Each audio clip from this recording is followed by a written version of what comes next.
So I want to kind of like unpackage and kind of break down masculinity a little bit. Yeah.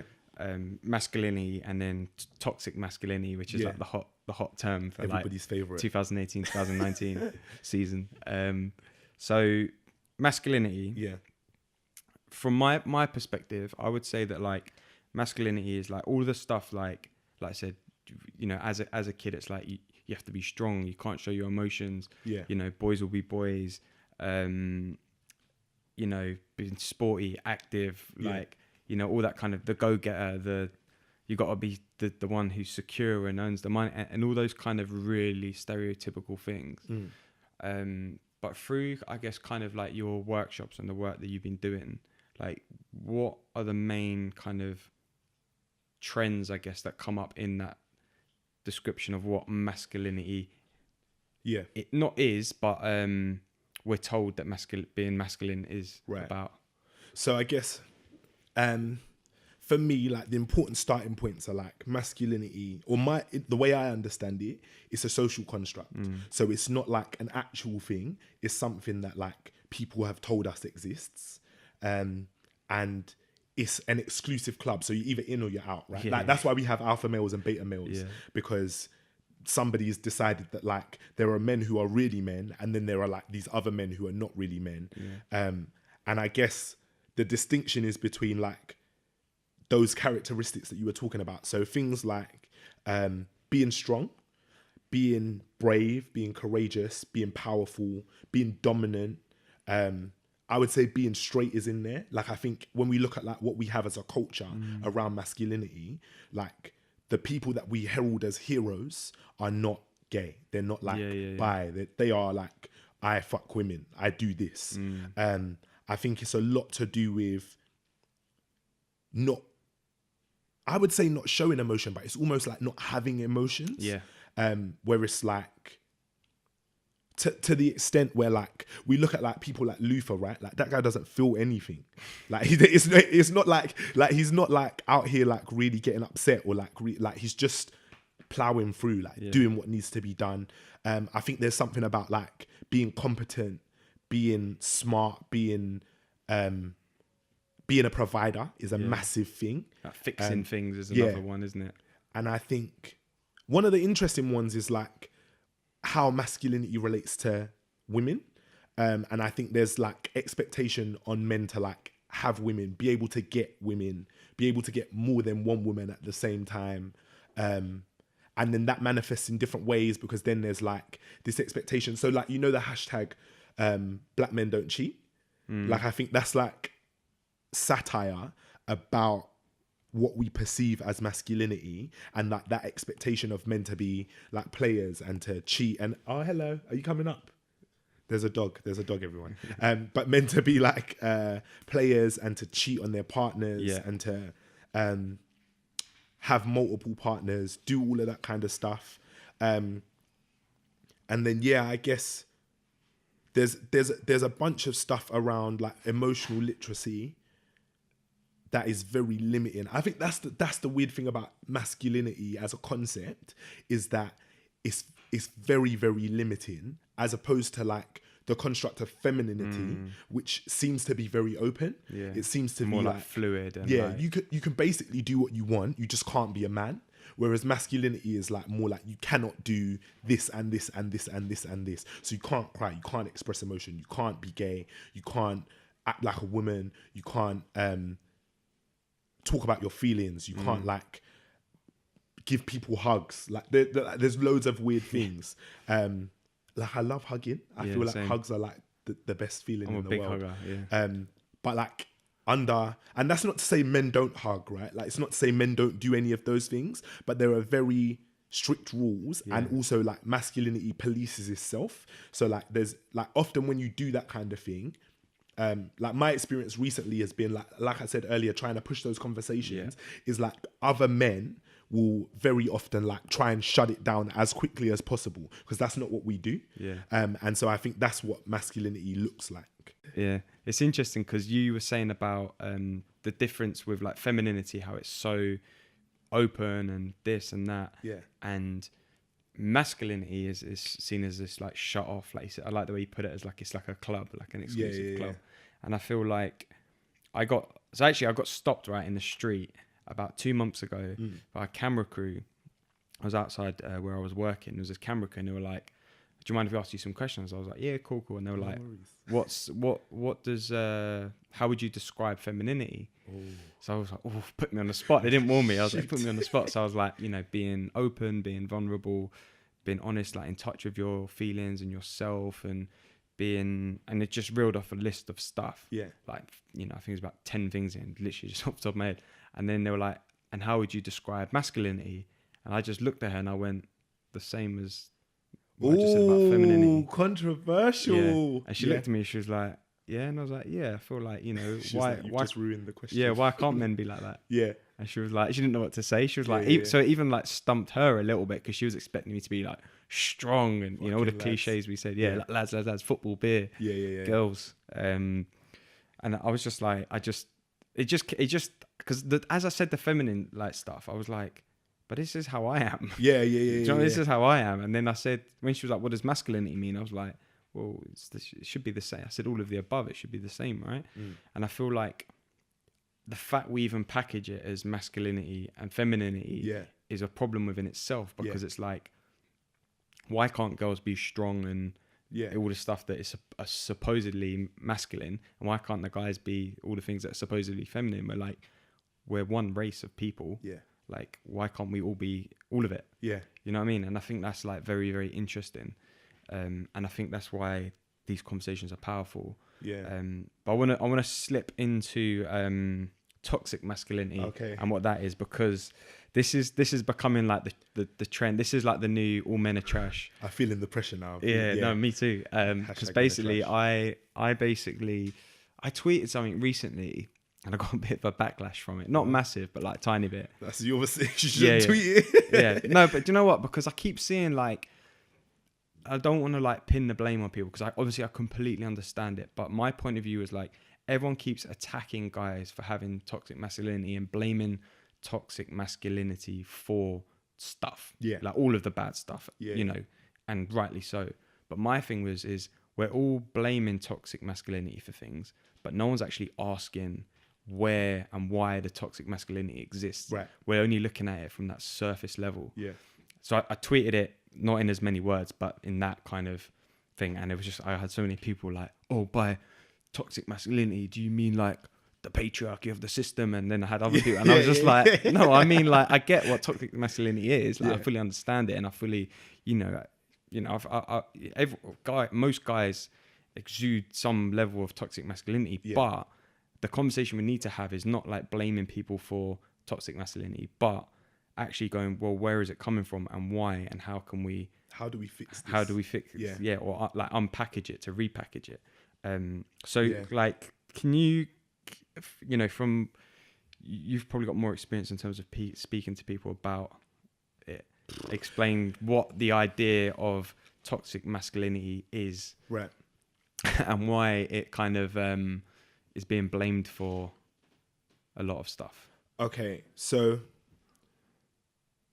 I did a TED talk earlier, or at the end of last year, and I had a really weird experience, because it was my first time being trolled on Twitter. Really? And it was really tiny. It was like 6 people who, like, the talk hadn't been released. So basically, like, I'd tweeted a picture of like backstage at the talk and been like, I think I said something like, I'm getting my makeup done or something, because I was in the makeup room. And the woman just like did like an eyebrow brush for me. But she was like, "You don't need any foundation, it's fine." I was like, cool. And someone tweeted saying like, "Get back in your feminist box," or sent a gif of a dog patting a dog, said "good boy" or something. And I was like, I don't understand like where this is coming from and what I've done to get this response. And then they started talking about toxic masculinity, and they were like, surely like you going into schools and telling boys about toxic masculinity is bad for their mental health, and you're telling men that they're toxic and that's really bad and you shouldn't be doing that. And I was like, bro, like I never used the phrase, like in my talk, right, the only bearing in mind they hadn't seen the talk, but the only time I said toxic masculinity was when I said we need to stop having the same conversations about masculinity that we've always been having about how toxic it is. And I'm not really a fan of the phrase because I feel like I feel like one is too ambiguous. Like no one really knows what we're talking about when we're talking about toxic masculinity. Two, it feels like it's way too close to masculinity. Like it doesn't feel like there's much of a difference because there's no conversation about celebrating masculinity. So there's no conversation about like positive masculinities. So therefore, when we're talking about toxic masculinity, we're essentially just talking about masculinity. And also, like I find the age of accountability really weird. As a concept, like I think at what point do you become guilty of like perpetuating something when that's all you've ever known and you've never been taught anything different? And personally, I think like the hardest work is like reimagining something. It's really easy to like critique stuff and say this is shit because of this or this is the problem with this, but it's really hard to like actually create or develop something that's new. And so when we're talking about toxic masculinity, I would say essentially it's like the product of, so you said the patriarchy, right? Like it is a product of patriarchy in that patriarchy says this is what men are and this is how they're supposed to behave. And a lot of the stuff that's been passed down to us is just bullshit. Like it's just actually trash. And objectively, like when you look at it, like you probably don't even want it for your own life. So we look at masculinity and we say, all right, how are men supposed to act towards other men? And you're allowed to be friends. You're not allowed to like be tactile unless you're playing sport, and then you're allowed to slap people on the bum. But that's about as far as it goes. And you should always be trying to be dominant, and you should always be trying to win. You should always be trying to be stronger or better. So therefore, everything's competitive, and that means that you end up punching guys in the face for some weird reason.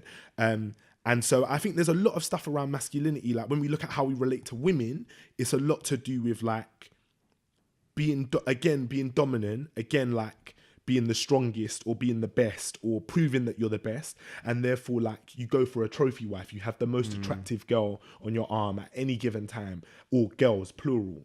And it's not so much to do with like, I think, do you know what? I'm rambling, but this is what I think about toxic masculinity is I think toxic masculinity is toxic because the focus is on the outcome rather than the impact.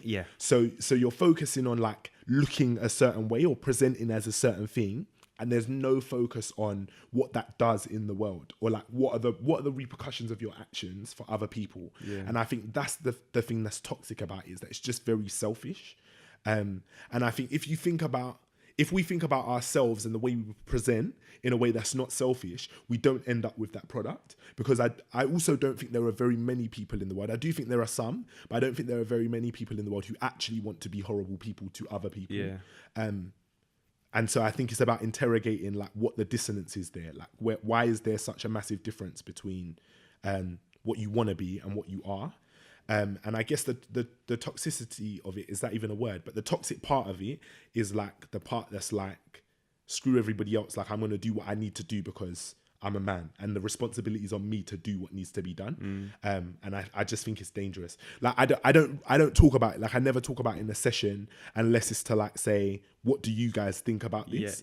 And I wouldn't use it as like a construct to understand anything. I'd rather talk about like masculinity and what we perceive, like collectively, what do we think masculinity is? And by and large, that tends to be what people would say toxic masculinity is anyway.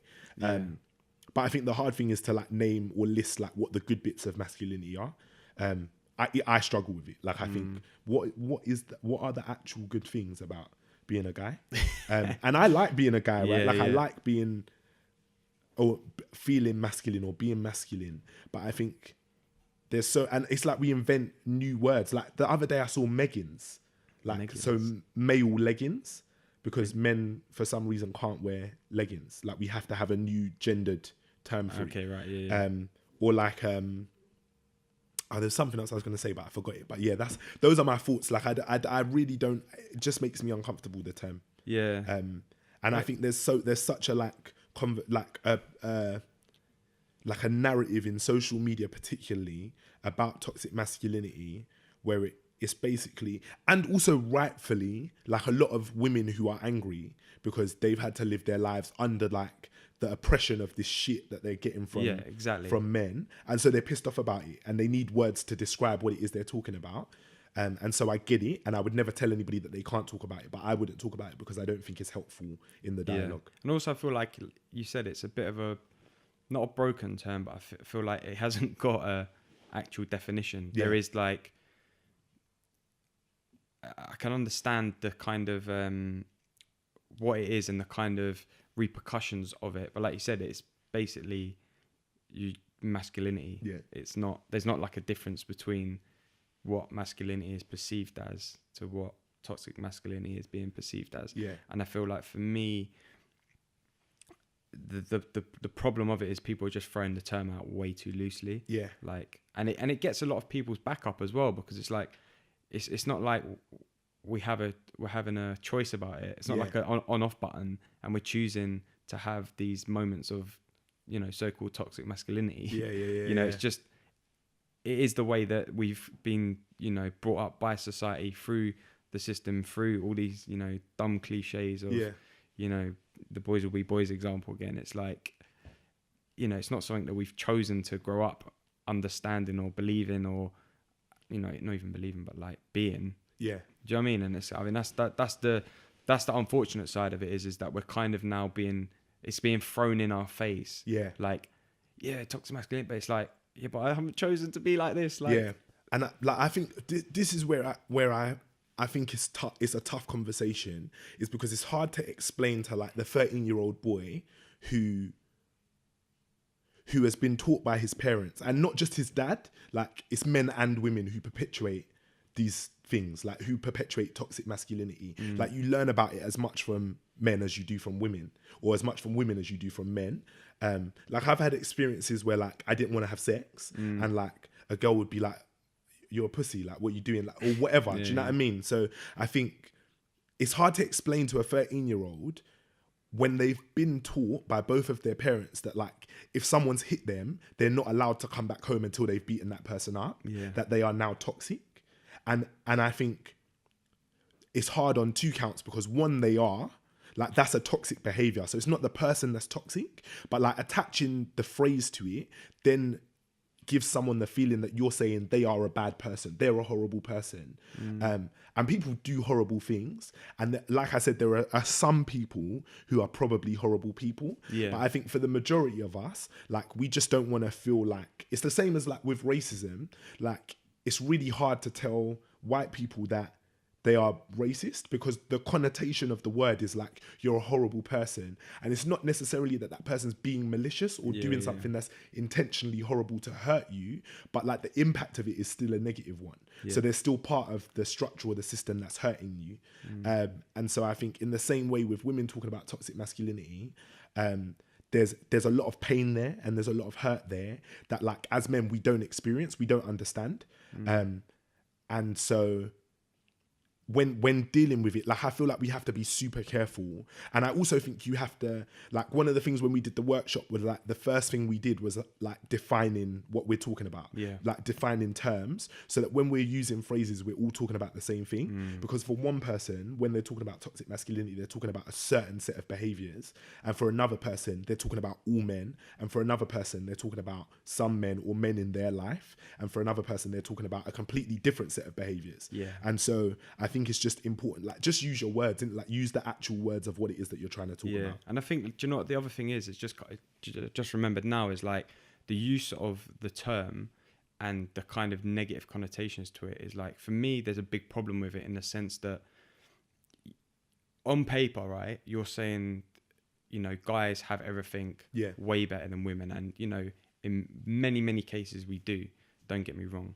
But it's like, that can also, by throwing that in people's faces, that can also cause damage to the guys. Because me, for example, right, a white guy living in London, good family, all this stuff, on paper, my life's great compared to, you know, what, you know, that's like the top of the so-called chain. Yeah. But then if that's the case, why have I been through such a misery in my life in anxiety and depression and all of that stuff? So it's like, it's just the thing that's on paper and in people's view of society. It's not necessarily the case in terms of like person to person. Yeah. And I feel like that's where it can be really damaging, is that you can use this term of toxic masculinity or masculinity and throw it in people's faces and tell them about all the advantages in life that guys have got over women and all, you know, white people have over like everyone else or whatever it may be. But ultimately it should be case person to person, because like I said, on paper, my life should be great. And there's been a long period of my life where it hasn't. And that's where, for me, it becomes a big problem. Yeah. Because the more that then gets forced back into you, then you're sitting there thinking like, yeah, but why? Like, but my life should be great. Like, why isn't my life great? And it sends you on this like weird spiral. And that's for me where it can become super damaging. That's where I think the clarity needs to be there. And it's like a term that hopefully gets left in the early part of the year. But the conversations around it need to continue without a doubt, but in a more constructive way. I feel like throwing out terms, and I had the same issue with like the all men are trash thing from like 2 years ago. It's well, really all men aren't trash, because that's not how it works. And it's just like people throw these terms around, and it's like it's a bandwagon-y thing. And I'm not saying like obviously it does exist, but it's like it's not applicable to everyone. And it's like the conversation should be, how do we then resolve it? How do we make it better? How do we make it constructive, rather than just using it as like a negative term to dismiss someone or something? I think that's way more important. I think the hard thing is, again, like we don't define what we're talking about. And I think also like people jump into conversations without a framework for understanding what it is that people are talking about. So like, for example, like there are the reality is there are structures and systems that exist in the world that prioritize certain groups of people and therefore oppress other groups of people. So like white supremacy is a thing. Please don't at me. Patriarchy is a thing. Racism is a thing. Like capitalism and imperialism are both things that exist. And so when we're talking about the byproducts of those things, or how those things work themselves out in the world, if we ignore the structures and the systems that exist, then the conversation gets super cloudy, and it becomes hard to like keep up with what people are saying. And so when we're talking about like masculinity, toxic masculinity, to talk about that without having a conversation about patriarchy is almost redundant. But then I also think like the hard thing I think is for men who feel offended by like people, like I think everybody feels offended when they're confronted with like the harm that they've caused other people. And I know I feel hurt, like I feel upset. I don't like that feeling. So like when women have told me that I'm trash, like the reality 97% of the time is that I have been trash. And I have done things that have had really negative consequences or really hurt people. But then I also think like women don't owe it to men to explain that in a way where it's comfortable for us. Do you know what I mean? Because we're not the people that have dealt with, and also in some ways like we are, like some ways masculinity is shit for men as well, and like it's a lot of pressure for us, and like we bully each other and we beat each other up and we do masculinity to each other, but it's not the responsibility of the person who's the victim in the situation to make the person who's oppressing them understand why it's wrong. That work has to be done by men, but I think that's why it's important that we have those spaces where like it's men talking to men, and like we can all sit down and like explore it together and come up with what it is that's a problem. And then also I think there's a whole nother layer of the conversation, which is that men are not socialized to learn from women or be taught by women. So we're not socialized because we're meant to dominate them. So when they're trying to explain stuff to us, we're like, now shut up, you're an idiot, you don't understand. And so it's really hard for them to articulate what the damage is or what the hurt is. I think it's all just messy. And I'm not like, one of my things is like, I'm not mad at women for like talking about toxic masculinity, because I feel like they need to talk about it.